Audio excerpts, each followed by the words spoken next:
In the transition seasons of spring and autumn, we have a certain expectation of temperature trends.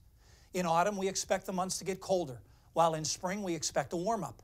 But this is not a typical spring, as March will likely be colder than February. Before I address how unusual that is, let's first establish the hierarchy of temperatures in summer and winter. And to do this, I'll use data from 3 of the highest quality reporting stations in the state, all of them reporting for many years. We'll use Warren to represent the relatively cold north, State College for the Ridge and Valley province, and Westchester to represent the lower elevations southeast of the mountains. And let me start with summer. Here's the percentage of summers when June was the warmest month, when July was the warmest, and when August was warmest. The blue bars represent Warren, orange State College, and the gray bars Westchester. And it's pretty clear that July is by far, most commonly, the warmest month of the summer at all 3 places, nearly 80% of the time, for example, in Westchester.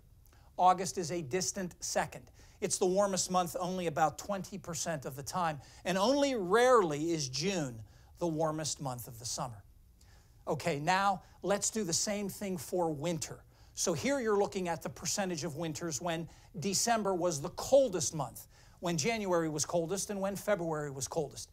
And you can see that although January is most commonly the coldest month of the winter, it's not nearly as dominant as July was in summer. In all 3 places, January is coldest only about half the time. But in about 40% of winters, February is actually coldest, and even December is the coldest month in 10 to 15% of winters. This is testimony to how weak sunshine is in winter. There's simply much more room for variability, and thus a better chance that a month other than January will be coldest. Now let's talk about this year.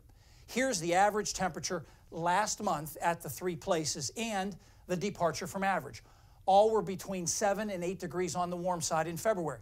And now here's this month in all 3 places, colder than February, and very likely to stay that way.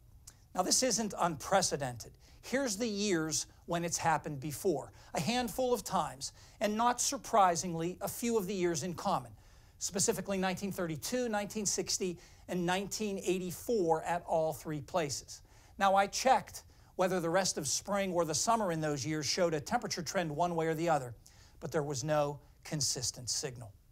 As for other out-of-sync months like this, April's been colder than March twice in Warren during the period of record, but May hasn't been colder than April, nor has June been colder than May at any of the 3 places.